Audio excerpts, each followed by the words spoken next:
Assalamualaikum warahmatullahi wabarakatuh. Kami dari kelompok 5 yang beranggotakan dengan saya sendiri Gita Syahniati, Saya Salzarun Fadila, saya Grisayung Pasal Sabila, Saya Rito Pratama Surya.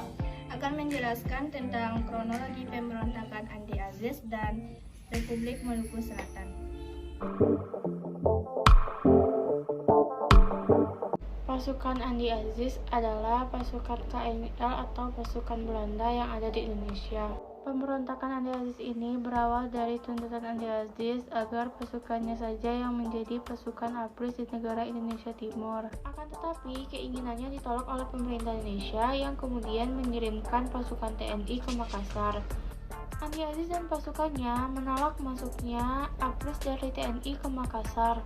Pada suasana politik yang sedang cukup tegang saat itu terdengar berita bahwa pada 5 April 1950 pemerintah Republik Indonesia Serikat mengirimkan sekitar 900 pasukan ABRIS dari TNI ke Makassar bertujuan agar menjaga keamanan di sana. Kesatuan TNI atau ABRIS ini dipimpin oleh Mayor H.P. Worang yang diangkut dengan 2 buah kapal.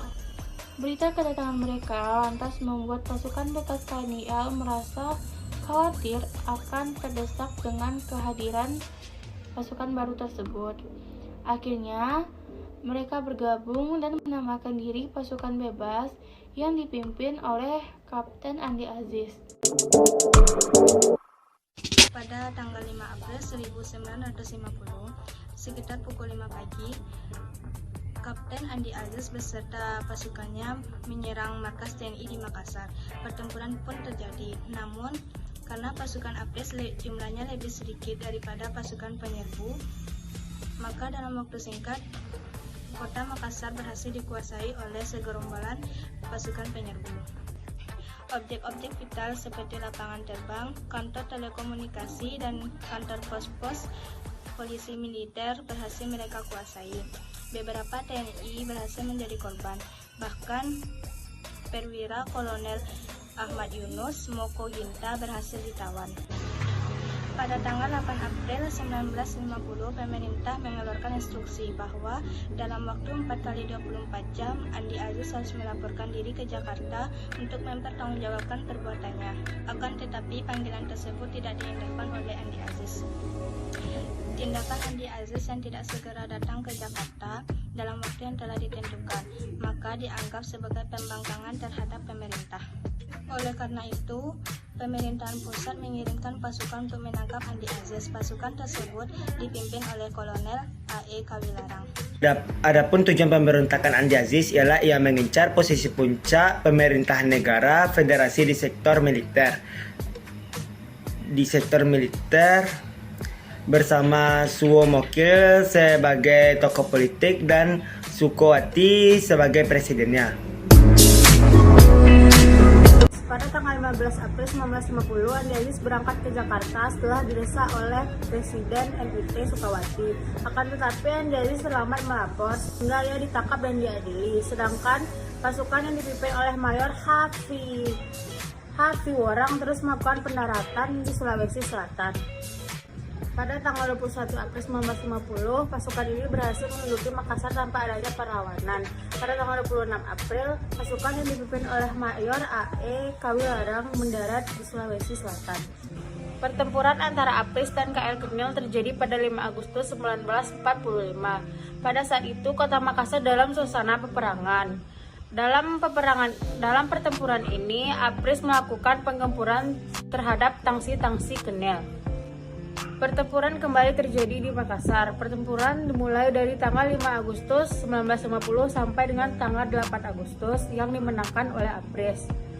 Dengan sadarnya dirinya melemah, Kenil meminta untuk berunding pada tanggal 8 Agustus 1950. Perundingan diadakan antara Jenderal Skavaler dengan Kolonel Kawilarang. Hasil dari perundingan tersebut adalah kedua belah pihak setuju untuk menghentikan tembak-menembak selama 2 hari. KL Kenil setuju untuk meninggalkan Makassar. Dengan adanya persetujuan tersebut, kota Makassar dapat dipulihkan kembali, sedangkan Andi Aziz diadili di Yogyakarta. Republik Maluku Selatan atau RMS merupakan gerakan separasi yang berpusat di wilayah Maluku Selatan. Gerakan ini diproklamasikan pada tanggal 25 April 1950. Pemberontakan RMS didalangi oleh mantan Jaksa Agung Negara Indonesia Timur, Somokil, yang bertujuan melepaskan wilayah Maluku dari NKRI. Maluku merupakan salah satu kota yang pada saat ini terkenal akan kekayaan rempah-rempahnya. Sebab itu Maluku dijuluki sebagai Kepulauan Rempah. Rakyat Maluku tidak hanya berdagang dengan pedagang Nusantara saja, tetapi juga mancanegara seperti Tionghoa, Arab, dan Eropa. Kekayaan akan rempahnya ini menjadi daya tarik tersendiri bagi bangsa Eropa, dan pada akhirnya bangsa Eropa pun berhasil menguasai Maluku. Maluku sendiri dinyatakan sebagai salah satu provinsi Republik Indonesia 2 hari setelah proklamasi kemerdekaan Indonesia dikumandangkan. Bersatunya Maluku dengan Indonesia ini guna mencegah Belanda menguasai Maluku dan kekayaannya. Namun setelah Maluku bergabung dengan NKRI, Manu Sama, salah satu tokoh perjuang RMS, menyatakan kalau Maluku bergabung dengan Indonesia akan memicu masalah. Manu Sama pun mengadakan rapat dengan para penguasa di desa Ambon. Dalam rapat tersebut, Manu Sama mengobarkan semangat anti pemerintahan RIS, dan ia mengatakan bahwa orang Maluku tidak akan pernah mau dijajah oleh orang Jawa. Pemerintah Maluku kemudian mengikrarkan proklamasi RMS, sehingga secara resmi republik ini telah lepas dari NIT dan RIS. Pulau-pulau besar yang ada di RMS adalah Ambon, Seram, dan Buru. Konflik dari Republik Maluku Selatan. Setelah RMS diproklamasikan, muncul pemberitaan tentang Kenil dari Belanda yang dianggap melindungi proklamator Maluku Selatan. Keterlibatan Kenil ini kemudian memicu kecurigaan pihak Indonesia terkait campur tangan Belanda dalam berdirinya RMS. Kementerian Pertahanan RIS pun menyatakan bahwa berdirinya RMS harus dituntaskan dengan operasi militer yang dipimpin oleh Kolonel Kamilarang. Angkatan Perang Republik Indonesia Serikat (APRIS) atau TNI dengan sandi Operasi Malam pun mendaratkan pasukan mereka sebanyak 850 orang untuk melawan RMS. Operasi militer ini dipimpin oleh Komandan Mayor Pelupesi. Para pasukan APRIS yang mendarat di Pulau Buru, Gai, Aru, dan Seram di Maluku Selatan. Salah satu titik pertahanan paling baik yang dimiliki RMS adalah Pulau Ambon, sehingga pasukan APRIS pun juga mendarat di sana dan kemudian dibagi 3 kelompok.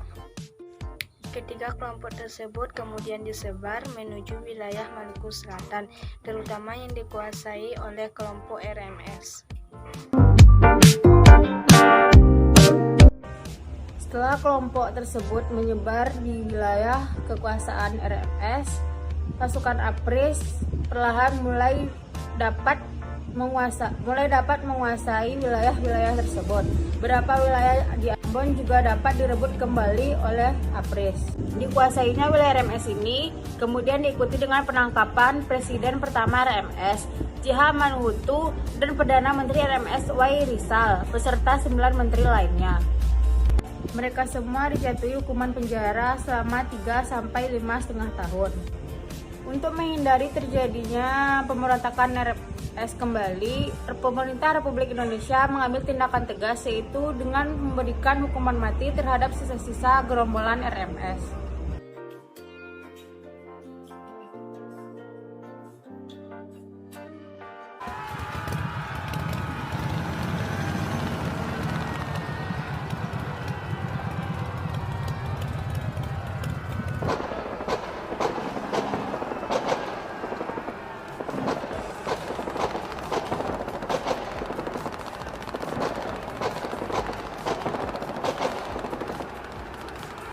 itu yang dapat kami sampaikan. Sekian dari kami. Assalamualaikum warahmatullahi wabarakatuh.